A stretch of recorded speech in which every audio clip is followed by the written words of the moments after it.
জামালপুরের সরিষাবাড়িতে কৃষকদের নিয়ে পার্টনার কংগ্রেস 2025 অনুষ্ঠিত হয়েছে। জামালপুর সরিষাবাড়ির প্রতিনিধি রাইসুল ইসলাম খোকন জানান, মঙ্গলবার দিনব্যাপী উপজেলা পরিষদ অডিটোরিয়ামে এই অনুষ্ঠান অনুষ্ঠিত হয়। উপজেলা কৃষি অফিসের আয়োজনে কৃষক সহ বিভিন্ন পেশাজীবীদের অংশগ্রহণে পার্টনার কংগ্রেস অনুষ্ঠিত হয়।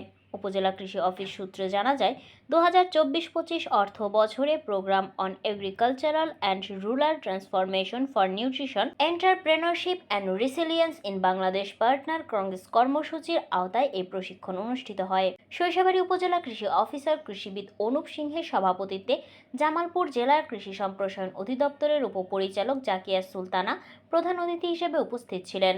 উপসহকারী কৃষি কর্মকর্তা শরীফুল ইসলাম লিটনের সঞ্চালনায় বিশেষ অতিথির বক্তব্য রাখেন উপজেলা নির্বাহী কর্মকর্তা ভারপ্রাপ্ত লিজা রিসিল।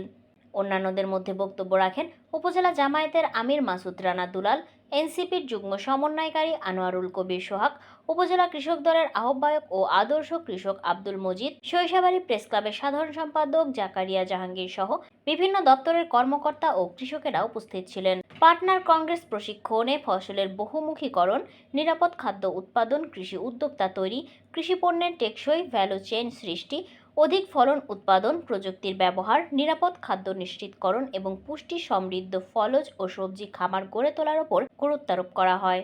অনুষ্ঠানে স্থানীয় পর্যায়ে কৃষক, সুশীল সমাজের প্রতিনিধি, সাংবাদিক বৃন্দ সহ বিভিন্ন শ্রেণী পেশার মানুষ উপস্থিত ছিলেন। তো এই জায়গাটা আমরা মনে হয় আমরা নিজেরা একটু সমন্বয় করতে পারি। ছোট্ট সরিষাবাড়ি আমরা একটু ইউনিয়ন পরিষদের যারা আছি, ইউনিয়ন পরিষদের সব যেই লোকেদের জন্য সঠিক হয় সেটা জানার জন্য প্রশাসনের প্রয়োজন, সেইখানে লোকেদের সাথে বসা। তাই স্বাধীন মানে হচ্ছে একটা ডিসিশন নয়। একটি চূড়ান্ত বলবো আমরা, কারণ আমাদের এখানে প্রায় ৯,২৬৫ হেক্টর জমি চরের আওতায় রয়েছে, যার ফলে দেখা যাচ্ছে যে আমাদের চর এলাকা বেশি হয়। আমরা চর বলতে আসলে অনেকেই দুর্যোগরা দুর্যোগ বুঝি, কিন্তু এগ্রিকালচার আসলে আমি যেটা পার্সোনালি মনে করি আমার চর আসলে আমার জন্য একটা সম্পদ।